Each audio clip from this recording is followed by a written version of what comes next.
Near Tokyo Bay, the Japanese Coast Guard responds to a call about a boat that has been sitting idle for several days and goes there to investigate. When they arrive at the boat, the officers look for signs of the owner, but the only thing they can find is an envelope along with some other personal belongings. Once they confirm that there is no one there, the officers prepare to tow the boat to the marina when suddenly a strange tremor begins to occur, causing a large eruption of water right where the boat is. At the same time, a crack appears in the ceiling of the Tokyo underwater tunnel and a large quantity of a corrosive red liquid begins to fall on the cars, but is soon diluted in the water. As soon as they hear about this, government officials declare a state of alert and meet with experts to try to understand what happened, but since they don't know about the existence of the corrosive liquid, they believe that the crack in the ceiling might have been caused by an earthquake. This would also explain the volcanic eruption on the bottom of the sea, but as everything happened in a shallow region and the only thing that came to the surface was the steam, they disregard this alternative. Still not understanding what is happening, the science minister arranges a meeting with the prime minister and together with the intelligence team, they think of several natural explanations for this phenomenon, but young Yaguchi claims that this was caused by a colossal creature and says that there are even videos of this monster circulating on the internet, but the ministers argue that no known creature could make the water boil just with its body temperature. With this hypothesis ruled out, the Secretary General arranges a meeting with the other ministers to decide what measures they will take to control the chaos. After a few hours of meeting, the chemical tests are ready, and the technicians confirm that no toxic gas was found in the region, and report that the volcanic activity in the area is decreasing very fast. At this point, Yaguchi insists once again that all this was caused by a large sea creature, but again no one takes him seriously. But lucky for him, just as the ministers stop talking, the news begins live coverage showing that the tail of a colossal creature has appeared in the middle of the ocean, which proves that Yaguchi was right all along. Now with the confirmation of the existence of such a creature, the Prime Minister meets with the best biologists and scholars in Tokyo to try to identify what this being is and how to deal with it, but since he doesn't have enough information about the sea monster, none of the scientists will venture any kind of guess. Still not knowing what kind of creature this is, the ministers begin a vote to decide whether to exterminate, capture, or just let it go, but when the creature begins to swim toward the river that leads to the center, they decide that they must exterminate it before it causes even more damage in the city. While the military is thinking about what to do, the creature advances through the water causing the rivers to overflow and destroying all the boats it finds along the way. Since the conversation with the biologists did not help at all, Yaguchi summons Ogashira, a former friend who is a biologist at the Environment Ministry. When Ogashira analyzes the data she has, she says that the creature is some kind of reptile and that it must have 2 legs, so it is a matter of time before this monster comes out of the water and enters the city, but instead of starting to prepare for this, the Environment Minister mocks her and says that this would be impossible. Trusting what the man said, the Prime Minister calls a press conference and says that everyone can rest assured that there is no chance of the creature setting foot on dry land, but as soon as he finishes his speech, the totally demented and armless monster comes out of the water and starts crawling around the city, crushing people and spilling more of that corrosive liquid on the streets. After passing this embarrassment on a national network, the Prime Minister calls yet another emergency council and creates a headquarters for disaster control, while the creature gets closer and closer to the center of Tokyo. Knowing the catastrophe that will occur when the monster arrives in the capital, the government declares a state of national emergency and begins evacuating all civilians within a 20-kilometer radius of Tokyo, while the military prepares to try to exterminate the creature before it reaches the capital. But even before the self-defense troops begin to mobilize, the monster stops advancing and begins to evolve into something very dinosaur-like, but of colossal proportions. Now able to stand, the creature becomes even more dangerous and destructive, but the air troops arrive on the scene in time and ask for permission to attack. At this point, some of the government members confirm that the area has been evacuated and the Prime Minister authorizes the attack,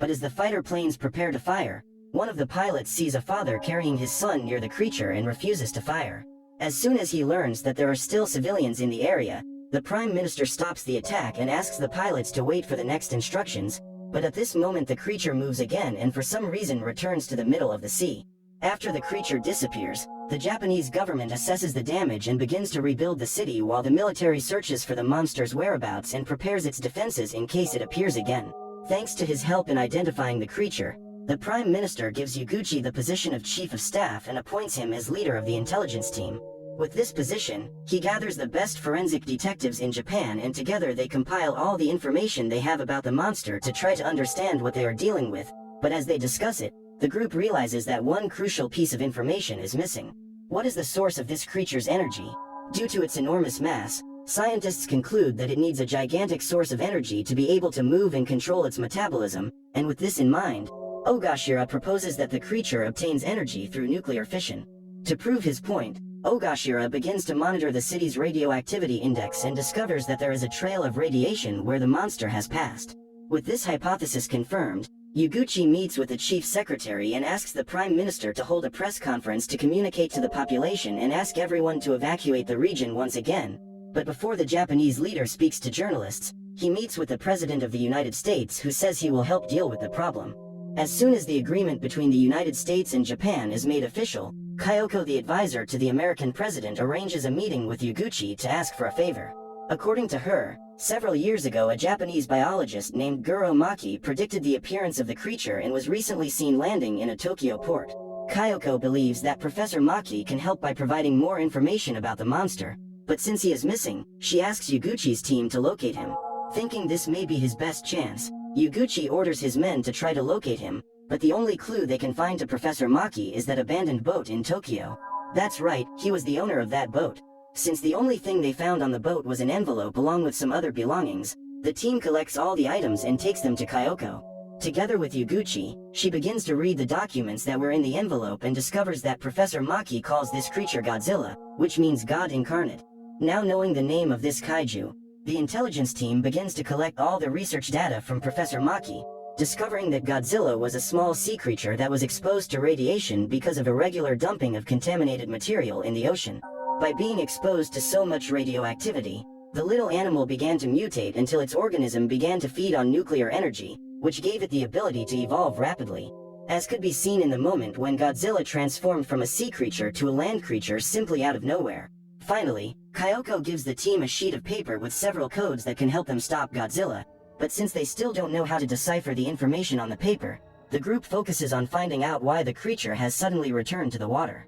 Thinking about this, one of the team members proposes that it may have been to cool the heat generated by the nuclear fission process. Since Godzilla carries out this process internally in his body, he needs to get back into the water in order to keep his temperature under control. With this being the most likely hypothesis, the team has the idea of using clotting liquids to stop its blood from circulating, causing its entire metabolism to stop working. Finally, the team names the strategy the Yuguchi plan and tells the Prime Minister step by step how to authorize them to put it into practice, but before they can even begin to mobilize, Godzilla reappears in the ocean, but now much larger. With the resurgence of Godzilla, people from nearby cities begin to be evacuated to underground shelters while the Defense Ministry discusses the best strategy to counterattack, but since they do not yet have the coagulating liquids, the Yuguchi plan is disregarded and the War Ministry begins to prepare the mass attacks to try to stop the creature, even with the risk of the radiation spreading. Determined to stop Godzilla at any cost, the Prime Minister sends several helicopters to the city and authorizes the attack.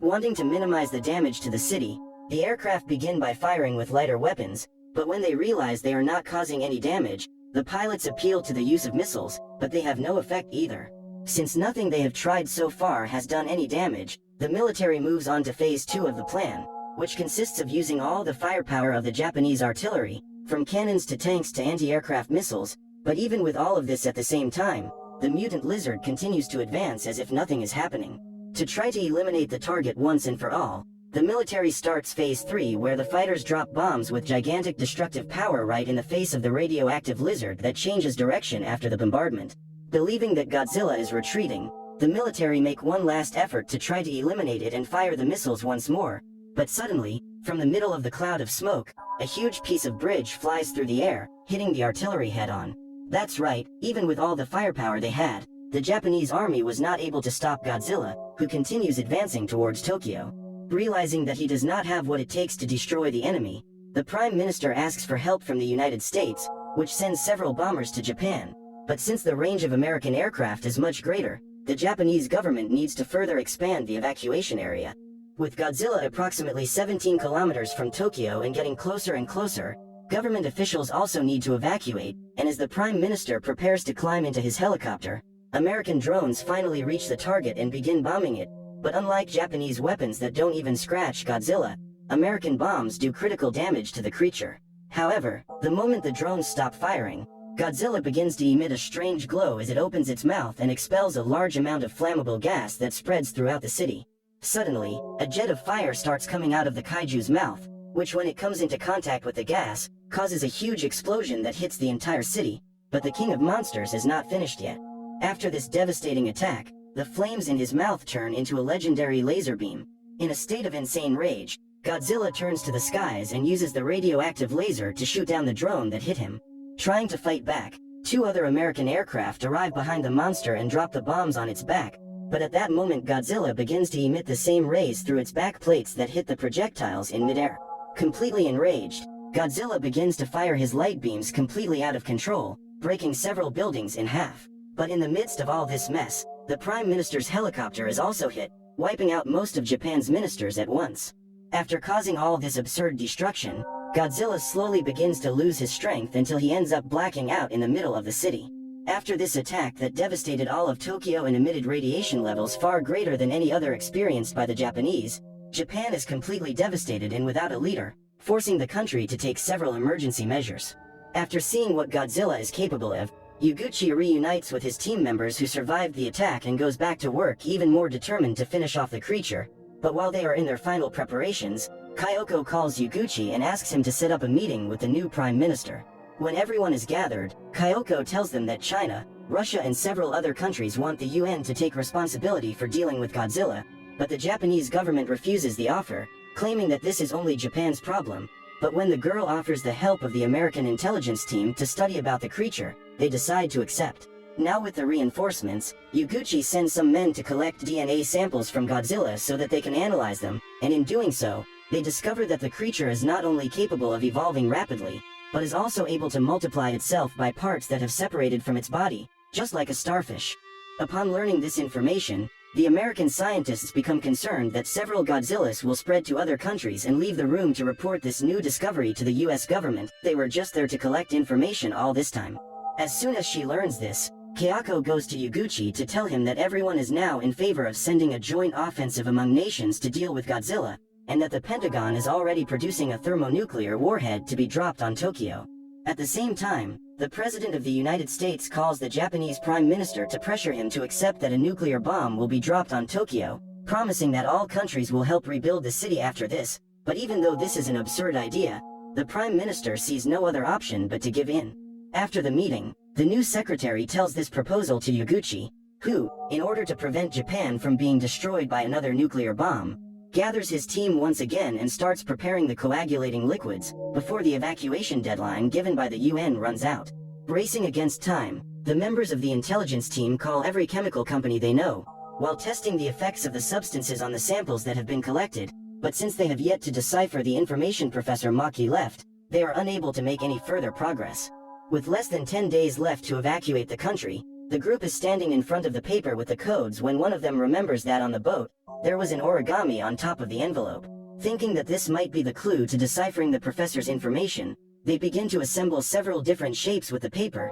until they discover that it is a molecular graph. As it was now possible to read the information left by the professor, they realize that the biologist has discovered that Godzilla's cells are able to transform, meaning that they don't need to be in motion to keep their metabolism going. With this discovery, the intelligence team comes to the conclusion that the Yuguchi plan would be a failure and they immediately begin to devise a new strategy. After a week of intensive research, the intelligence team comes to the conclusion that the best option is to cool Godzilla's body to a point where the temperature is so low that he is unable to do nuclear fission. Now with the Yuguchi 2.0 plan in place, they go to the new Prime Minister to ask for permission to put it into practice, and since he wants to prevent his country from being destroyed, the man decides to authorize it. Yuguchi then meets with the War Ministry and together they prepare a plan divided into 5 phases. When the big day arrives, Japan's entire self-defense force gathers and as soon as they confirm that the region has been evacuated, they put the operation into action, starting with Phase 1. With Godzilla still paralyzed, the military sends some trains full of explosives to collide with the creature, causing it to awaken.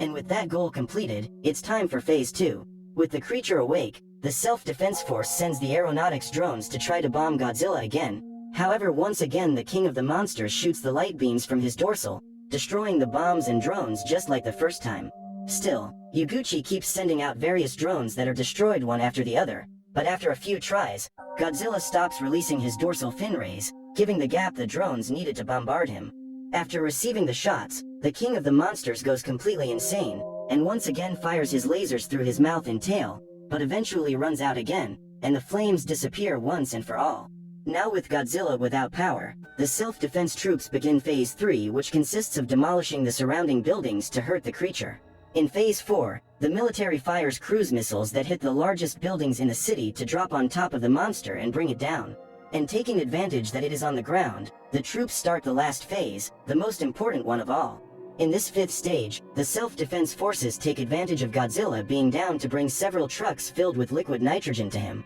With the creature still unconscious, the volunteers place the tip of the cranes into Godzilla's mouth and begin to pour the liquid, but since it takes tons of nitrogen to complete the plan, the creature regains consciousness and destroys the entire fleet of trucks as soon as they pour 30% of the liquid. Knowing that it is now all or nothing, Yuguchi sends all the remaining trains stuffed with bombs to take him down at once, and now that the kaiju is once again unconscious, the second platoon of trucks go to him and dump all the remaining nitrogen. As soon as the dosage reaches 100%, Yuguchi and his men become apprehensive while waiting to make sure it worked, but suddenly the creature starts moving again, chews the crane tubes, and gets up to perform another attack, but ends up freezing as soon as it stands up. When they realize that the monster is paralyzed, the technicians measure Godzilla's body temperature and find that it has reached -196°C, confirming that his body has been filled with nitrogen and that there is no more nuclear activity in his body. With an hour to go until the bombing, the Prime Minister communicates with the UN to call off the attack, while all over Japan people watch in relief as the terrible Monster King comes to an end. But while everyone is celebrating, we can see that dozens of humanoid kaijus are emerging from Godzilla's tail.